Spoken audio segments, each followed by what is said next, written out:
ಸ್ನೇಹಿತರೆ, good morning. Welcome back to our channel. ನಾನು ನಿಮ್ಮ ಪ್ರೀತಿಯ ಪವಿತ್ರ. ಎಲ್ಲರೂ ತುಂಬ ಚೆನ್ನಾಗಿದ್ರ ಅಂತ ಭಾವಿಸ್ತಾ ಬನ್ನಿ ಸ್ನೇಹಿತರೆ. ಇವತ್ತಿನ ದಿನ ಹೇಗಿರುತ್ತೆ ನಿಮ್ಮ ಜೊತೆ ಶೇರ್ ಮಾಡ್ಕೊಳ್ತೀನಿ. ಸೊ ಇವತ್ತು ಮಾರ್ನಿಂಗಿಂದನೇ ವ್ಲಾಗ್ನ ಸ್ಟಾರ್ಟ್ ಮಾಡಿದ್ದೀನಿ.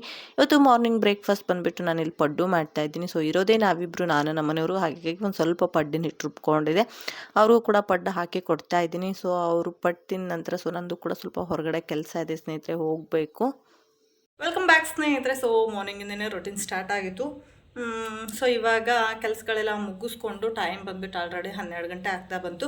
ಇವಾಗ ಸ್ವಲ್ಪ ಬ್ಯಾಂಕಿಗೆ ಹೊರಟಿದ್ದೀನಿ. ಮತ್ತೆ 2 ಗಂಟೆಗೆಲ್ಲ ಊಟಕ್ಕೆ ಹೋಗ್ಬಿಡ್ತಾರೆ ಬ್ಯಾಂಕ್ ಮ್ಯಾನೇಜರು. ಸೊ ಹಾಗಾಗಿ ಬ್ಯಾಂಕಲ್ಲಿ ಲೋನ್ ತೆಗ್ಸಿ ಯಾಕಾದರೂ ತೆಗ್ಸಿದ್ದೀವೋ ಅನ್ನೋ ಒಂದು ಪರಿಸ್ಥಿತಿ ಬಂದಿದೆ. ಸೊ 15 ಡೇಸ್ ಮೇಲ್ಗಡೆನೇ ಆಯಿತು. ಅವ್ರಿಗೆ ಅರ್ಜಿ ಕೊಟ್ಟು, ಅಂದರೆ 2 ಸಾರಿ ನಮ್ಮದು EMI ಕಟ್ ಆಗಿರೋದಕ್ಕೆ ಅರ್ಜಿ ಕೊಟ್ಟು 15 ಡೇಸ್ ಮೇಲೇ ಆಯಿತು. 15 ಡೇಸ್ ಆದಮೇಲೆ ನಾನೊಂದು 2 ಸಾರಿ ಹೋಗಿದ್ದೀನಿ, ನಮ್ಮ ಮನೆಯವರು ಒಂದು 3 ಸಾರಿ ಹೋಗಿದ್ದಾರೆ. ಸೊ ಹೋಗ್ಬಿಟ್ಟು ವಿಚಾರಿಸಿದರೆ ಮಾಡ್ತೀವಿ ಹೋಗಿ ಅಂತ ಹೇಳ್ತಾರೆ. ಬಟ್ ಏನು ರೆಸ್ಪಾನ್ಸ್ ಮಾಡ್ತಾಯಿಲ್ಲ. ನೋಡೋಣ ಇವತ್ತೇನು ಏನು ಹೇಳ್ತಾರೋ ಹೋಗ್ತಿದ್ದೀನಿ. ಹಾಗೆ ವಿಶಾಲ್ ಮಾರ್ಟಲ್ಲಿ ಒಂದು ಚಿಕ್ಕ ಶಾಪಿಂಗ್ ಇದೆ. ಸೊ ಅದನ್ನು ಕೂಡ ಮಾಡ್ಕೋಬೇಕು. ಅದೇನು ಶಾಪಿಂಗ್ ಮಾಡ್ತೀನಿ ನಿಮ್ಮ ಜೊತೆನೂ ಕೂಡ ಶೇರ್ ಮಾಡ್ತೀನಿ. ಅಲ್ಲಿಂದ ಸಂಜೆ ಬ್ಯಾಂಕ್ ಆಫ್ ಬರೋಡಾ ಕೂಡ ಹೋಗಬೇಕು. ಇವತ್ತು ಬರೀ ಹೊರಗಡೆನೇ ತಿರುಗೋದಾಗಿದೆ. ಸೊ ಸಮ್ಮರ್ ಆಗಿರೋದ್ರಿಂದ ನಾನೊಂದು ದುಪ್ಪಟ ಯಾವಾಗಲೂ ಇಟ್ಕೊಂಡಿರ್ತೀನಿ. ಯಾಕೆಂದರೆ ನನಗೆ ಜಾಸ್ತಿ ಬಿಸಿಲಿಗೆ ಹೋದರೆ ತುಂಬಾ ತಲೆನೋವು ಸ್ಟಾರ್ಟ್ ಆಗುತ್ತೆ. ಸೊ ಹಾಗಾಗಿ ನಾನು ಯಾವಾಗಲೂ ಈ ದುಪ್ಪಟನ ಯೂಸ್ ಮಾಡ್ತೀನಿ. ಸೊ ನೀವು ಕೂಡ ಅಷ್ಟೇ. ಎಲ್ಲ ಹೆಣ್ಮಕ್ಳು ಬ್ಯೂಟಿ ಚೆನ್ನಾಗಿರಲಿ ಅಂತ ಮಾತ್ರ ಈ ಥರ ದುಪ್ಪಟಗಳನ್ನ ಯೂಸ್ ಮಾಡಲ್ಲ. ಸೊ ಈ ಥರ ಮಿಸ್ಯೂಸ್ ಇರುತ್ತಲ್ವ. ಸೊ ನನಗೆ ಹೆಡ್ಡೇಕ್ ಸ್ಟಾರ್ಟ್ ಆಗಿಬಿಡುತ್ತೆ ತುಂಬ ಬಿಸಿಲಿಗೆ ಹೋದರೆ. ಸೊ ಹಾಗಾಗಿ ನಾನು ಜಾಸ್ತಿ ಬಿಸಿಲಲ್ಲೆಲ್ಲೂ ಹೋಗೋದು ಇಲ್ಲ. ಸೊ ಹೋದಾಗ ಈ ಥರ ಒಂದು ದುಪ್ಪಟನ ನಾನು ಮುಖಕ್ಕೆಲ್ಲ ಕವರ್ ಮಾಡ್ಕೊಂಡು ಬಿಡ್ತೀನಿ. ಸೊ ಇದರಿಂದ ನನಗೆ ತಲೆನೋವು ಸ್ವಲ್ಪ ಕಡಿಮೆನೇ ಆಗುತ್ತೆ. ಇಲ್ಲ ಅಂತಂದರೆ ಸಿಕ್ಕಾಪಟ್ಟೆ ತಲೆನೋವು, ನನಗೆ ಏನು ಕೆಲಸನೂ ಮಾಡೋಕ್ಕಾಗಲ್ಲ, ಸುಮ್ಮನೆ ಮಲ್ಕೊಂಡ್ಬಿಡ್ತೀನಿ, ಅಷ್ಟೊಂದು ಹೆಡ್ಡೇಕ್ ಸ್ಟಾರ್ಟ್ ಆಗಿಬಿಡುತ್ತೆ. ಸೊ ಸ್ನೇಹಿತರೆ, ಇವಾಗ ಹೊರಡೋಣ. ಹೋಗ್ಬಿಟ್ಟು ಇವತ್ತಿನ ಹೊರಗಿನ ದಿನ ಹೇಗಿರುತ್ತೆ ನಿಮ್ಮ ಜೊತೆ ಶೇರ್ ಮಾಡ್ಕೊಡ್ತೀನಿ. ಸೊ ಹಾಗೆ ಈ ಸಮ್ಮರ್ಗೆ ಯಾರೇ ಹೊರಗೋಗ್ಲಿ ಒಂದು ಬಾಟ್ಲು ನೀರನ್ನ ತುಂಬ್ಕೊಂಡು ಹೋಗೋದನ್ನ ಮರಿಬೇಡಿ. ಸಿಕ್ಕಾಪಟ್ಟೆ ದಾಹ ಆಗ್ತಿರುತ್ತೆ. ಸೊ ಒಂದು ಬಾಟ್ಲ್ ನೀರು ತೊಗೊಂಡು ನೀವೆಲ್ಲೇ ಹೊರಗಡೆ ಹೋಗಿ ಒಂದು ಬಾಟ್ಲ್ ನೀರು ತೊಗೊಂಡೋಗಿ. ಸ್ನೇಹಿತರೆ, ವಾಪಸ್ ಬಂದಾಗ ಆಲ್ರೆಡಿ 4:45 ಗಂಟೆ ಆಗ್ತಾನೆ ಬಂದಿತ್ತು. ನನಗೆ ಸಿಕ್ಕಾಪಟ್ಟೆ ಹೊಟ್ಟೆ ಶುಭೇರ ಆಗಿತ್ತು. ಒಂದು ಐಸ್ ಕ್ರೀಮ್ ತೊಗೊಂಡಿದ್ದೆ. ಸೊ ಬಂದ ತಕ್ಷಣ ಸ್ವಲ್ಪ ಹೊಟ್ಟೆ ತಂಪಾಗಲಿ ಅಂತ ಹೇಳ್ಬಿಟ್ಟು ಐಸ್ ಕ್ರೀಮ್ ತಿಂತಾ ಇದ್ದೀನಿ. ನಂತರ ಮತ್ತೆ ನಾನು ವಿಡಿಯೋನ ಕಂಟಿನ್ಯೂ ಮಾಡ್ತೀನಿ. ಇವಾಗ ಐಸ್ ಕ್ರೀಮ್ ತಿಂದಾಯಿತು, ಹೊಟ್ಟೆ ಹಸಿತಾ ಇದೆ. ಸೊ ಇನ್ನೊಂದು ಸ್ವಲ್ಪ ಹೊತ್ತು ಬಿಟ್ಟು ಊಟ ಮಾಡ್ತೀನಿ. ಅದಕ್ಕಿಂತ ಮುಂಚೆ ಸ್ನೇಹಿತರೆ, ಏನೇನೆಲ್ಲ ಶಾಪಿಂಗ್ ಆಯಿತು, ಹಾಗೆ ಬ್ಯಾಂಕಲ್ಲಿ ಏನು ಹೇಳಿದ್ರು ಅದನ್ನು ಹೇಳ್ತೀನಿ. ನಿಜವಾಗ್ಲೂ ಬ್ಯಾಂಕಲ್ಲಿ ಲೋನ್ ತೆಗ್ಸಿ ಯಾಕಾದರೂ ತೆಗ್ಸಿದ್ದೀವಿ ಅಂತ ಅನಿಸೋಯ್ತು. ಸೊ ಸುಮಾರು ಟೈಮ್ ಅಡ್ಡಾಡಿದ್ದಾಯಿತು. ಇವತ್ತು ಹೋಗಿ ಕೇಳಿದರೆ ಫಸ್ಟು ಮ್ಯಾನೇಜರ್ ಇರಲಿಲ್ಲ. ಸೊ ಇನ್ನೊಬ್ಬರು ಮ್ಯಾಮ್ ಹತ್ರ ಹೋಗ್ಬಿಟ್ಟು ಕೇಳಿದೆ. ಅವರು ಚೆಕ್ ಮಾಡಿಬಿಟ್ಟು ನಿಮ್ಮದು ಕಂತು ಏನಾಗಿದೆ, ಒಂದು ಕಂತು ಡ್ಯೂ ಆಗಿದೆ, ಸೊ ಹಾಗಾಗಿ ಅದನ್ನು ಕಟ್ ಮಾಡ್ಕೊಂಡಿದ್ದಾರೆ ಅಂತ ಹೇಳಿದರು. ಬಟ್ ನಾವು ಇದುವರೆಗೂ ಒಂದು ಕಂತೂ ಕೂಡ ಡ್ಯೂ ಮಾಡಿಲ್ಲ. ಪ್ರತಿ ತಿಂಗಳು ಕೂಡ ನಾವು ಅಮೌಂಟ್ ಕಟ್ತಾನೆ ಇರ್ತೀವಿ. ಸೊ ಎಲ್ಲಾದರೂ ಅಡ್ಜಸ್ಟ್ ಮಾಡಿಬಿಟ್ಟು ಇನ್ನೇನು ಅಮೌಂಟ್ ಕಟ್ಟಾಗುತ್ತೆ ನಮ್ಮ ಮೂಮೆಂಟಲ್ಲಿ ಅಮೌಂಟ್ ಎಲ್ಲಾದರೂ ಅಡ್ಜಸ್ಟ್ ಮಾಡಿಬಿಟ್ಟು ನಮ್ಮ ಅಕೌಂಟಲ್ಲಿ ಇರೋ ರೀತಿ ನಾವು ನೋಡ್ಕೊಳ್ತೀವಿ. ಸೊ ಯಾಕೆಂದರೆ ನಮ್ಮದು 2 EMI ಇರೋದು, ಅದ್ರ ಜೊತೆ ನನ್ನ ಮಗಳದ್ದು ಕೂಡ ಸಂಪೂರ್ಣ ಸುರಕ್ಷಾ ಯೋಜನೆ ಅದಕ್ಕೂ ಹಾಕ್ತೀವಿ. ಸೊ ಹಾಗಾಗಿ ನಾವು ಆದಷ್ಟು ಅಕೌಂಟಲ್ಲಿ ದುಡ್ಡಿರೋ ರೀತಿನೇ ನೋಡ್ಕೊಳ್ತೀವಿ. ಯಾವುದೂ ಡ್ಯೂ ಆಗಿರಲಿಲ್ಲ. ಸೊ ಅದನ್ನು ನಾವು ಮ್ಯಾಮ್ ಹತ್ರ ಹೇಳಿದಾಗ, ನೀವು ಮ್ಯಾನೇಜರ್ ಹತ್ರ ಒಂದು ಸಾರಿ ಮಾತಾಡಿ ಅಂತ ಹೇಳಿದರು. ಮ್ಯಾನೇಜರ್ ಬಂದುಬಿಟ್ಟು 3 ಗಂಟೆಗೆ ಬರ್ತಿದ್ರಂತೆ. ಸೊ ಮತ್ತಿನ್ನೇನು ರಿಟರ್ನ್ ಬರೋದು, ಅಲ್ಲೇ ಶಾಪಿಂಗ್ ಮಾಡಿಕೊಂಡು ಆಮೇಲೆ ಬಂದ್ರಾಯ್ತು ಅಂತ ಅಂದ್ಕೊಂಡು 3 ಗಂಟೆ ತನಕ ವಿಶಾಲ್ ಮಾರ್ಟಲ್ಲೆಲ್ಲ ಸುತ್ತಾಡ್ಕೊಂಡೆ. ಅಲ್ಲಿಂದ ನೆಕ್ಸ್ಟ್ ಮತ್ತೆ 3 ಗಂಟೆಗೆ ಹೋಗ್ಬಿಟ್ಟು ಕೇಳಿದೆ. ಅವರು ಮ್ಯಾನೇಜರ್ ಹೇಳಿದರು, ನಾವು ನಿನ್ನೆ ಚೆಕ್ ಮಾಡಿದ್ದೀವಿ, ನಿಮ್ಮದು ಈ ಮಂತ್ EMI ಕಟ್ ಆಗೋದಿಲ್ಲ. ಸೊ ಅಲ್ಲಿಗೆ ಟ್ಯಾಲಿ ಆಗುತ್ತೆ. ಸೊ ಈ ಮಂತ್ EMI ಕಟ್ ಆಗೋದಿಲ್ಲ ಅಂತ ಹೇಳಿದ್ರು. ಸೊ ಅಷ್ಟು ಕೇಳ್ಕೊಂಡು ಮನೆಗೆ ಬಂದೆ. ಸೊ ಏನೆಲ್ಲ ಶಾಪಿಂಗ್ ಮಾಡ್ಕೊಂಡು ಬಂದೆ ಅದು ಹೇಳ್ತೀನಿ. ಸ್ನೇಹಿತರೆ, ಇದು ಮೋರ್ ಒಳಗಡೆ ತೊಗೊಂಡು ಬರ್ತೀನಿ ನಾನು. ಸೊ ಇದು ಸೋಪಿಂಗ್ ಪೌಡ್ರು, ಮೋರ್ ಒಳಗಡೆ ಬೈ 1 get 1 ಫ್ರೀ ಇರುತ್ತೆ.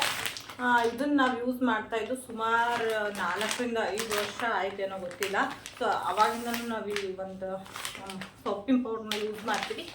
ಇದು ಬೈ 1 get 1 ಇರುತ್ತೆ. 1 ಪ್ಯಾಕಿಗೆ 250 ಇರುತ್ತೆ. ಸೊ ಜಸ್ಟ್ 250 ರೂಪಾಯಿ ಅಷ್ಟೇ. 4 kg ಇದೆ ಸೋಪಿನ ಪೌಡ್ರು. ಸೋಪಿನ ಪೌಡ್ರ್ ಇಷ್ಟು ಕಡಿಮೆ ಬೆಲೆಗೆ ಹೇಗೆ ಬರುತ್ತೆ ಅಂತ ನೀವು ಅಂದ್ಕೊಳ್ಬೋದು. ನಿಜವಾಗ್ಲೂ ಎಷ್ಟು ಚೆನ್ನಾಗಿ ಬರುತ್ತೆ ಅಂದರೆ ತುಂಬಾ ಚೆನ್ನಾಗಿ ಬರುತ್ತೆ ಇದು ಸೋಪಿನ ಪೌಡ್ರು. ನಾವು ಈ ರೀತಿ ಖಾಲಿ ಆದಾಗ ಬೈ 1 get 1 ಇದ್ದಾಗ ತೊಗೊಂಡು ಬರ್ತಿರ್ತೀವಿ. ಸೊ ರೀಸೆಂಟಾಗಿ ಬೇರೆ ಸೋಪಿನ ಪೌಡ್ರ್ ಖಾಲಿಯಾಗಿತ್ತು. ಹಾಗಾಗಿ ನೆಕ್ಸ್ಟು ನಾನು ಕಾರ್ನ್ ತೊಗೊಂಡೆ, ಕಾರ್ನ್ ಫ್ಲೆಕ್ಸ್ ತೊಗೊಂಡು ಬಂದೆ. ಇದು 99 ರೂಪೀಸು. ಹಾಗೆ 2 ಚಿಕ್ಕ ಬಾಕ್ಸ್ ತೊಗೊಂಡು ಬಂದಿದ್ದೇನೆ. ಅಂತಂದರೆ ಮಕ್ಕಳಿಗೆ ಊಟಕ್ಕೆ ಕಟ್ಲಿಗೆ ಡಬಲ್ ಬಾಕ್ಸ್ದಿದೆ. ಬಟ್ ಅದು ದೋಸೆ ಮಾಡಿದಾಗ ದೋಸೆಗೆ ಚಟ್ನಿ ಪಲ್ಯ ಎರಡು ಬೇಕಲ್ವಾ, ಸೊ ಸಾಕಾಗಲ್ಲ. ಪಲ್ಯ ಚಟ್ನಿ ಎರಡು ಮಿಕ್ಸ್ ಮಾಡಿ ಇಟ್ಬಿಟ್ರೆ ಬೇಗ ಕೆಟ್ಟೋಗುತ್ತೆ ಅಂತ ಹೇಳ್ಬಿಟ್ಟು ಸಣ್ಣ ಸಣ್ಣದು 2 ಬಾಕ್ಸ್ ತೊಗೊಂಡು ಬಂದೆ. ಇದ್ರದ್ದು ಅಮೌಂಟು 49 ರುಪೀಸ್, 50 ರುಪೀಸ್, 1 ರುಪಿ ಕಮ್ಮಿ, 50 ರುಪೀಸ್ ತೊಗೊಂಡ್ಬಂದೆ ಎರಡು.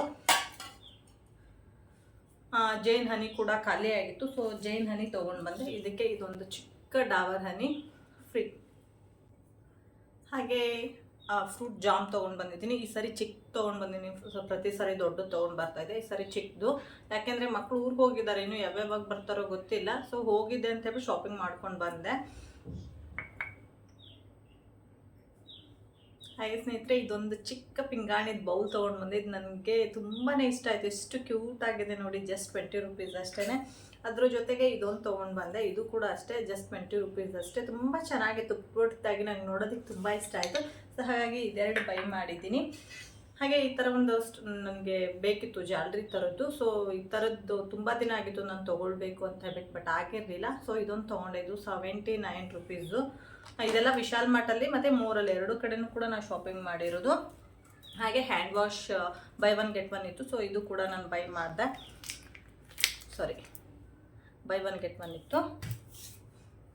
ಹಾಗೆ ಇದೊಂದು ಕಂಫರ್ಟ್ ತೊಗೊಂಡು ಬಂದೆ ನಾನು. ಸೊ ಕಂಫರ್ಟು ಕೂಡ ಖಾಲಿ ಆಗಿತ್ತು, ಹಾಗಾಗಿ ಸ್ವಲ್ಪ ದೊಡ್ಡದೇ ಬೈ ಮಾಡಿದ್ದೀನಿ. ಇಷ್ಟೇ ಸ್ನೇಹಿತರೆ ಶಾಪಿಂಗು, ಇಷ್ಟು ಶಾಪಿಂಗ್ ಮಾಡ್ಕೊಂಡು ಬಂದಿದ್ದೀನಿ.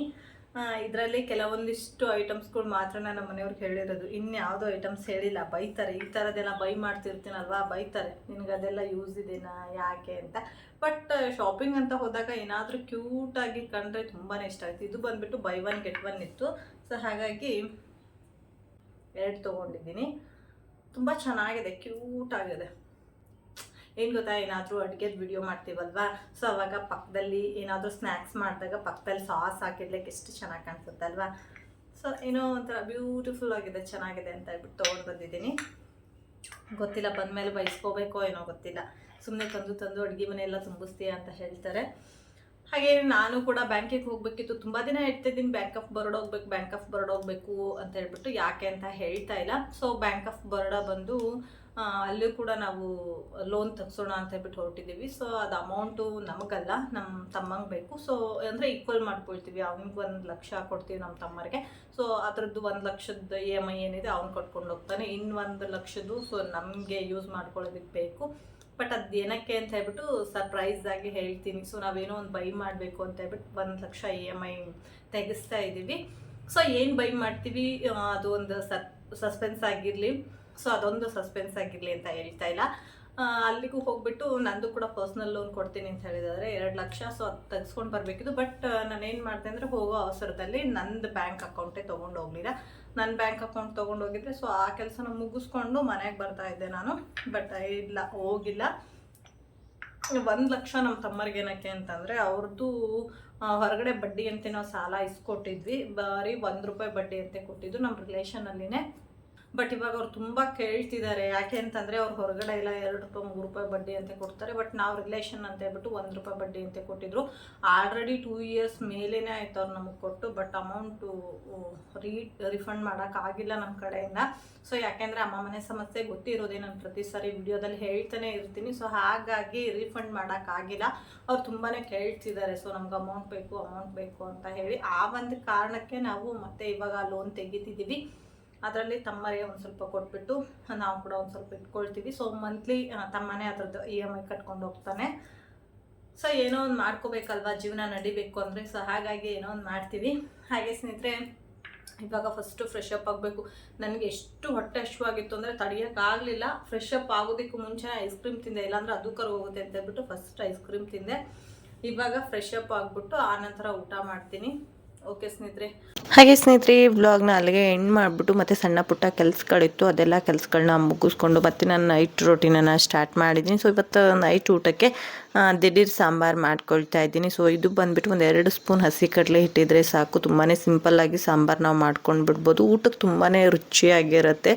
ಸೊ ಈ ಥರ ಮನೇಲಿ ಯಾರೂ ಇಲ್ಲ ಅಥವಾ ಯಾರಾದರೂ ಇಮಿಡಿಯೇಟಾಗಿ ಬಂದರು, ಏನು ಮಾಡಬೇಕು, ಏನು ಸಾಂಬಾರು ಮಾಡಬೇಕು, ದಿನ ಒಂದೇ ಥರದ ಸಾಂಬಾರು ತಿಂದು ತಿಂದು ಬೇಜಾರಾಗಿದೆ ಅಂದಾಗ ಈ ಥರ ಸಾಂಬಾರು ಟ್ರೈ ಮಾಡಿ ನೋಡಿ, ತುಂಬಾ ರುಚಿಯಾಗಿರುತ್ತೆ. ಹಾಗೆ ಇದ್ರದ್ದು ಫುಲ್ ವಿಡಿಯೋನ ನಾನು ಅಪ್ಪಾಜಿ ಅಡುಗೆ ಮನೆ ಯೂಟ್ಯೂಬ್ ಚಾನಲಲ್ಲಿ ಶೇರ್ ಮಾಡ್ಕೊಂಡಿರ್ತೀನಿ. ಯಾರಿಗಾದರೂ ಇಂಟ್ರೆಸ್ಟ್ ಇದ್ದರೆ ಈ ವಿಡಿಯೋದ ಲಿಂಕನ್ನು ಡಿಸ್ಕ್ರಿಪ್ಷನ್ ಬಾಕ್ಸಲ್ಲಿ ಹಾಕಿರ್ತೀನಿ, ಒಂದು ಸಾರಿ ಚೆಕ್ ಮಾಡಿ. ಹಾಗೆ ಇವತ್ತಿನ ವ್ಲಾಗನ್ನು ನಾನು ಇಲ್ಲಿಗೆ ಎಂಡ್ ಮಾಡ್ತೀನಿ. ವಿಡಿಯೋ ಇಷ್ಟ ಆದರೆ ಲೈಕ್ ಮಾಡಿ. ಸಿಗೋಣ ನೆಕ್ಸ್ಟ್ ವಿಡಿಯೋದಲ್ಲಿ. Thank you for the watching.